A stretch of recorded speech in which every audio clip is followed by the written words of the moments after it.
ஓம் சாந்தி. இன்றைய முரளி 13 டிசம்பர் 2025. பார்த்தாதா மதுபன். இனிய குழந்தைகளே, இது உங்கள் ஈஸ்வரிய மிஷன். நீங்கள் எல்லோரையும் ஈசனுடையவராக மாற்றி அவர்களுக்கு எல்லையற்ற ஆஸ்தி கொடுக்கின்றீர்கள். கேள்வி: கர்மேந்திரியங்களின் சஞ்சலம் எப்போது முடிவுக்கு வரும்? பதில்: எப்போது உங்கள் நிலை சில்வர் யுகம் வரை போகுமோ, அதாவது எப்போது ஆத்மா திரேத்தாவின் சதோ நிலை வரை போகுமோ, அப்போது கர்மேந்திரியங்களின் சஞ்சலம் முடிவுக்கு வரும். இப்போது உங்களுக்கு ரிட்டர்ன் ஜர்னி. அதனால் கர்மேந்திரியங்களை வசத்தில் வைக்க வேண்டும். ஆத்மா அழுக்காகும் எந்த ஒரு காரியத்தையும் மறைவாகவும் செய்ய வேண்டாம். அழியாத சர்ஜன் உங்களுக்கு எந்த பத்தியத்தை சொல்கிறாரோ அதன்படி நடந்து கொண்டே இருக்க வேண்டும். பாடல்: முகத்தை பார் மனிதா. ஓம் சாந்தி. ஆன்மீக குழந்தைகளுக்கு ஆன்மீக தந்தை புரிய வைக்கிறார்.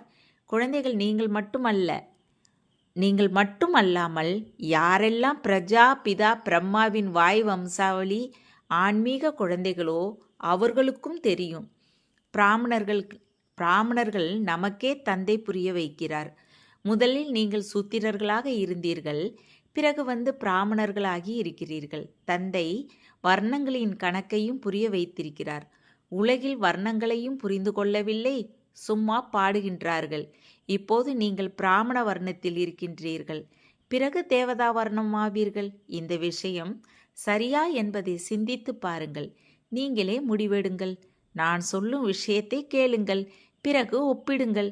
எந்த சாஸ்திரங்களை ஜென்ம ஜென்மங்களாக கேட்டு வந்தீர்களோ அதையும் ஞானக்கடல் தந்தை எதை புரிய வைக்கிறாரோ அதையும் ஒப்பிட்டு பாருங்கள்.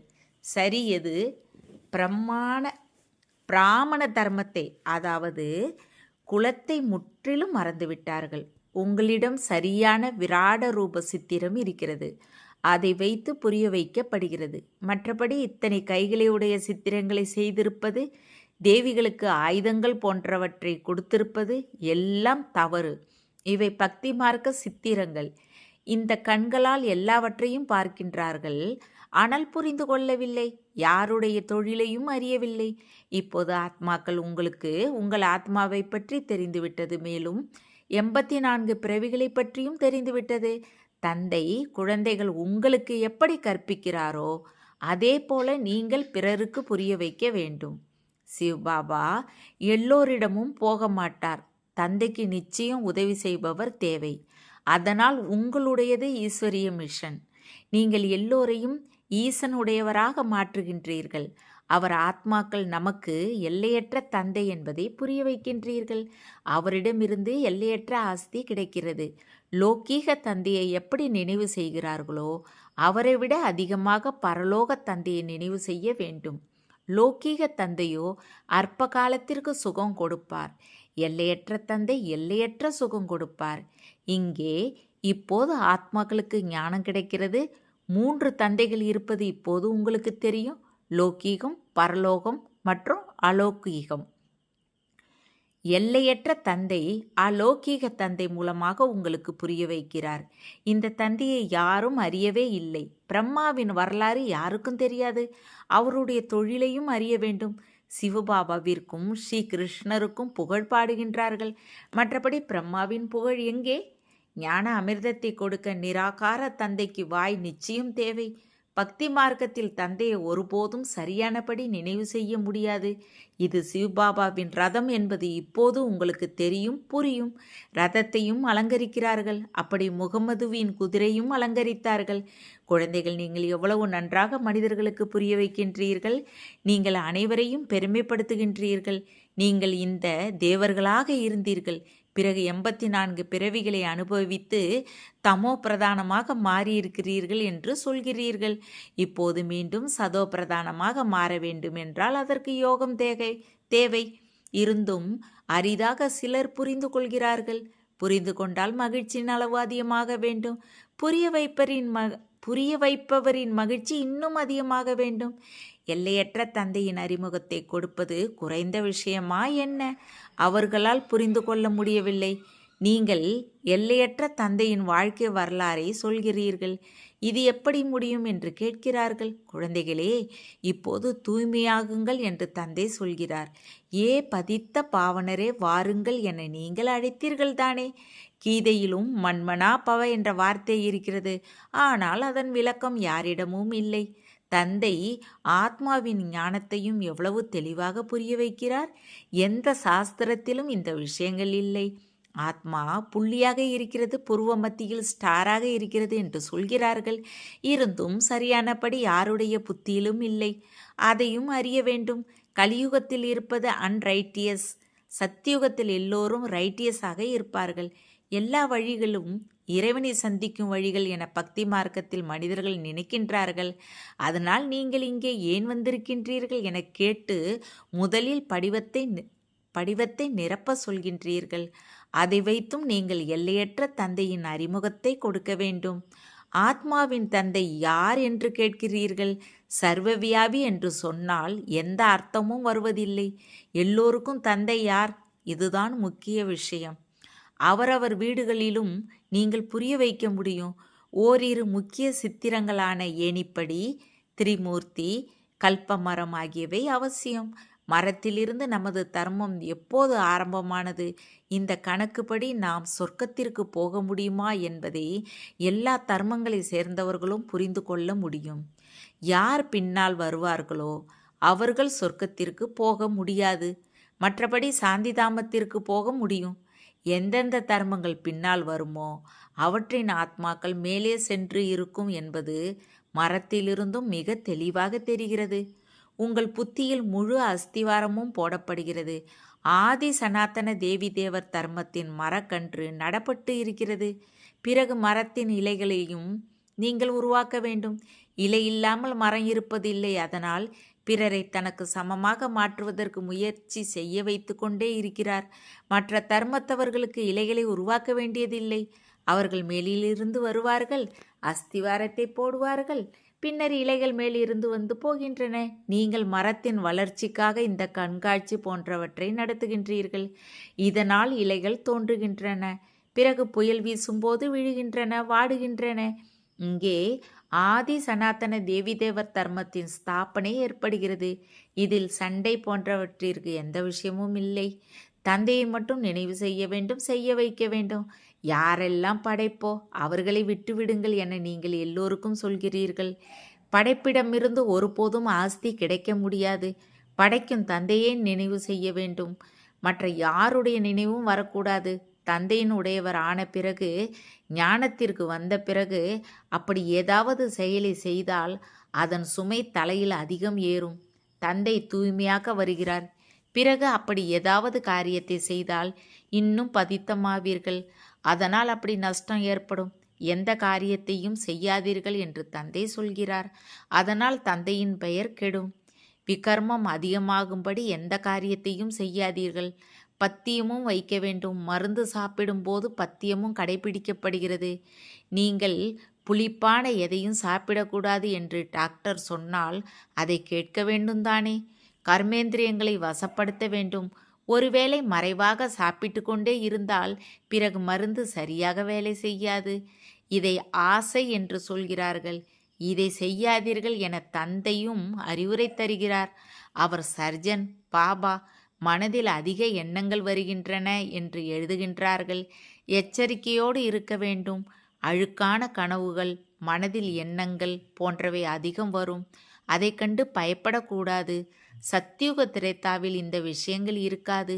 நீங்கள் எந்த அளவு அருகில் சென்று கொண்டே இருப்பீர்களோ, சில்வர் ஏஜ் வரை வருவீர்களோ, அப்போது கர்மேந்திரியங்களின் சஞ்சலம் நின்றுவிடும். கர்மேந்திரியங்கள் வசமாகும். சத்தியுக திரேதாவில் வசத்தில் இருக்கின்றன. எப்போது அந்த திரேதா நிலைக்கு வருவீர்களோ அப்போது வசமாகும். பிறகு சத்தியுக நிலைக்கு வரும்பொழுது சதோ பிரதானம் ஆவீர்கள். பிறகு அனைத்து கர்மேந்திரியங்களும் முழுமையாக வசமாகும். கர்மேந்திரியங்கள் வசத்தில் இருந்தது தானே, புது விஷயம் இல்லை. இன்று கர்மேந்திரியங்களுக்கு வசமாக இருக்கிறீர்கள். நாளை முயற்சி செய்து கர்மேந்திரியங்களை வசப்படுத்துவீர்கள். நீங்கள் 84 பிறவிகளில் இறங்கி வருகின்றீர்கள். இப்போது ரிட்டன் ஜர்னி. அனைவரும் சதோ பிரதான நிலைக்கு போக வேண்டும். நான் எவ்வளவு பாவம் செய்திருக்கிறேன், எவ்வளவு புண்ணியம் செய்திருக்கிறேன் என தனது சாட்டை பார்க்க வேண்டும். தந்தையை நினைவு செய்து செய்து இரும்பு காலத்திலிருந்து வெள்ளி காலம் வரை சேர்ந்துவிட்டால் கர்மேந்திரியங்கள் வசமாகும். பிறகு இப்போது எந்த புயலும் வருவதில்லை என்ற உணர்வு உங்களுக்கு ஏற்படும். அந்த நிலையும் வரும். பிறகு பொற்காலத்திற்கு செல்வீர்கள். முயற்சி செய்து தூய்மையானால் மகிழ்ச்சியின் அளவும் அதிகமாகும். நீங்கள் எப்படி 84 பிறவிகள் எடுத்தீர்கள் என்பதை யார் வந்தாலும் அவர்களிடம் விளக்க வேண்டும். யார் 84 பிறவிகள் எடுத்திருப்பாரோ அவரே புரிந்து கொள்வார். இப்போது தந்தையை நினைவு செய்து எஜமானர் ஆக வேண்டும் என்று சொல்வார். 84 பிறவிகளை புரிந்து கொள்ளவில்லை என்றால் ஒருவேளை ராஜ்யத்திற்கு எஜமானர் ஆகியிருக்க மாட்டார். நாம் தைரியத்தை கொடுக்கிறோம், நல்ல விஷயங்களை சொல்கிறோம். நீங்கள் கீழே விழுகின்றீர்கள். யார் 84 பிறவிகள் எடுத்திருப்பாரோ அவருக்கு உடனே நினைவு வரும். நீங்கள் சாந்திதாமத்தில் பவித்திரமாக இருந்தீர்கள் தானே என்று தந்தை கேட்கிறார். இப்போது உங்களுக்கு சாந்திதாமம் சுகதாமம் போகும் வழியை சொல்கிறார். வேறு யாரும் வழி சொல்ல முடியாது. சாந்திதாமத்திற்கும் தூய்மையான ஆத்மாக்களே போக முடியும். யார் எந்த அளவு முயற்சி செய்வாரோ அந்த அளவு துரு நீங்கி கொண்டே போகும். அவ்வளவு உயர்ந்த பதவி கிடைக்கும். ஒவ்வொருவர் முயற்சியும் நீங்கள் பார்த்து கொண்டு இருக்கின்றீர்கள். தந்தையும் மிக நன்றாக உதவி செய்கிறார். இவரோ பழைய குழந்தையைப் போல இருக்கிறார். ஒவ்வொருவர் நாடியையும் புரிந்து கொள்கிறீர்கள். புத்திசாலி யாரோ அவர் உடனே புரிந்து கொள்வார். எல்லையற்ற தந்தை அவரிடமிருந்து நிச்சயம் சொர்க்கத்தின் ஆஸ்தி கிடைக்க வேண்டும். கிடைத்திருந்தது, இப்போது இல்லை, மீண்டும் கிடைத்து கொண்டே இருக்கிறது. குறிக்கோள் முன்னால் நிற்கிறது. தந்தை சொர்க்கத்தை ஸ்தாபனை செய்த போது நீங்கள் சொர்க்கத்தின் எஜமானர்களாக இருந்தீர்கள். பிறகு 84 பிறவிகள் எடுத்து கீழே இறங்கி வந்தீர்கள். இப்போது இது உங்கள் கடைசி பிறவி. வரலாறு நிச்சயம் ரீபிட் ஆகும். நீங்கள் முழு 84 பிறவிக்கும் கணக்கு சொல்கின்றீர்கள். எவ்வளவு புரிந்து கொள்வார்களோ அவ்வளவு இலைகள் உருவாகி கொண்டு போகும். நீங்களும் பலரை தனக்கு சமமாக மாற்றுகின்றீர்கள் தானே. முழு உலகையும் மாயாவின் சங்கிலியில் இருந்து விடுவிக்க நாங்கள் வந்திருக்கிறோம் என்று நீங்கள் சொல்கின்றீர்கள். எல்லோரையும் ராவணனிடமிருந்து விடுவிக்க நான் வருகிறேன் என்று தந்தை சொல்கிறார். தந்தை ஞானக்கடல் என்பதை குழந்தைகள் நீங்களும் புரிந்து கொள்கின்றீர்கள். நீங்களும் ஞானத்தை பெற்று மாஸ்டர் ஞானக்கடலாகிறீர்கள்.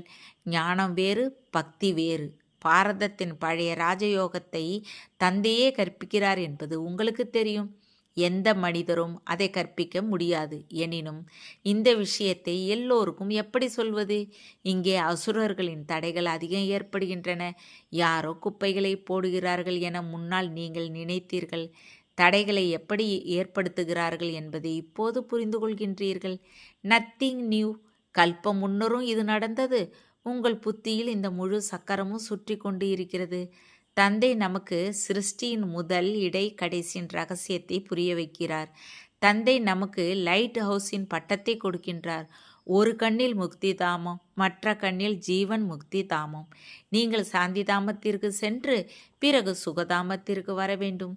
இது துக்கதாமம். இந்த கண்களால் நீங்கள் பார்க்கும் அனைத்தையும் மறந்துவிடுங்கள் என்று தந்தை சொல்கிறார். உங்கள் சாந்தி தாமத்தை நினைவு செய்யுங்கள். ஆத்மா அதன் தந்தையை நினைவு செய்ய வேண்டும். அதை தான் விபச்சார யோகம் என்று சொல்லப்படுகிறது. ஞானத்தையும் ஒருவரிடம் இருந்தே கேட்க வேண்டும். அதுதான் விபச்சாரி ஞானம். நினைவும் ஒருவரையே செய்ய வேண்டும். எனக்கு ஒருவரை தவிர வேற யாரும் இல்லை. எதுவரைதான் ஆத்மா என்பதை உறுதி செய்யவில்லையோ அதுவரை ஒருவருடைய நினைவே வரவே வராது. நான் ஒரு பாபாவின் உடையவராக ஆவேன் என ஆத்மா சொல்கிறது. நான் பாபாவிடம் போக வேண்டும். இந்த சரீரம் பழையது, உளுத்தது. இதன் மீது பற்று வைக்கக்கூடாது. இது ஞான விஷயம்.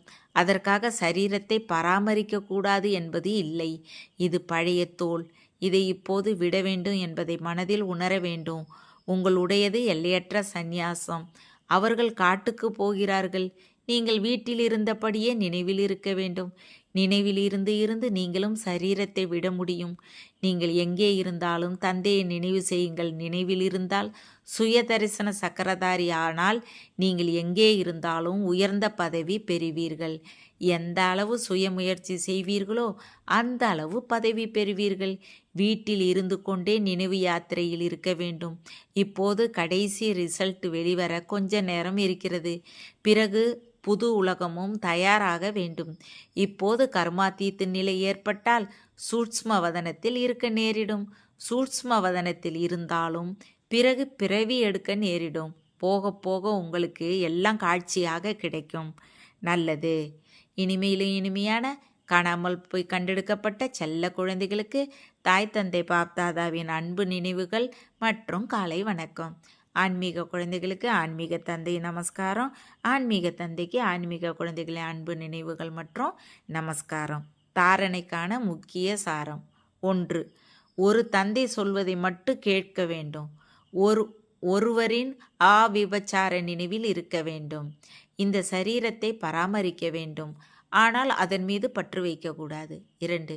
தந்தை சொன்ன பத்தியங்களை முழுமையாக கடைபிடிக்க வேண்டும். தந்தையின் பெயர் கெடும்படி பாவத்தின் கணக்கு ஏற்படும்படி எந்த ஒரு செயலையும் செய்யக்கூடாது. தனக்கு நஷ்டத்தை ஏற்படுத்தக்கூடாது. வரதானம். 3 சேவைகளின் சமநிலை மூலமாக அனைத்து குணங்களையும் அனுபவம் செய்யும் குணமூர்த்தி ஆகுக.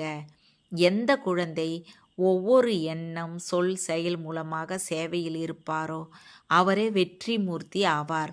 3ற்கும் சமமான மதிப்பெண்கள் இருக்கின்றன. முழு நாளில் 3 சேவைகளிலும் சமநிலை இருந்தால் பாஸ் வித் ஆனர் மற்றும் குணமூர்த்தி ஆக முடியும். அவர்களிடம் அனைத்து தெய்வீக குணங்களின் அலங்காரம் தெளிவாக தெரியும். ஒருவர் பிறருக்கு தந்தை குணங்களின் தாரணை செய்த குணங்களின் ஒத்துழைப்பு கொடுப்பதும் குணமூர்த்தி ஆவது ஆகும். ஏனென்றால் குணதானம் எல்லாவற்றையும் விட பெரிய தானம். ஸ்லோகன். நம்பிக்கையின் அஸ்திவாரம் உறுதியாக இருந்தால் உயர்ந்த வாழ்வின் அனுபவம் தானே ஏற்படும். அவ்யக்த செய்கை. இப்போது முழுமையாகும் கர்மாதீத் ஆகும் ஆர்வம் கொள்ளுங்கள். முந்தைய செயல்களின் கணக்கு வழக்கின் பலன் சொரூபமே உடலில் வியாதி. மனதின் சமஸ்காரம் மற்ற ஆத்மாக்களின் சமஸ்காரங்களோடு மோதுவதும் கணக்கே. எனினும் கர்மாதீத் நிலையில் இருப்பவர் கர்ம சுமைக்கு வசமாகாமல் எஜமானராகி கணக்கை தீர்ப்பார். கர்மயோகியாகி கர்ம சுமையை தீர்க்க வேண்டும். இதுதான் கர்மாதீத் நிலையின் அடையாளம். ஒரு கணம் கர்மயோகி, மறுகணம் கர்மாதீத் என்பதை பயிற்சி செய்யுங்கள். ஓம் சாந்தி. தேங்க்ஸ் பாபா.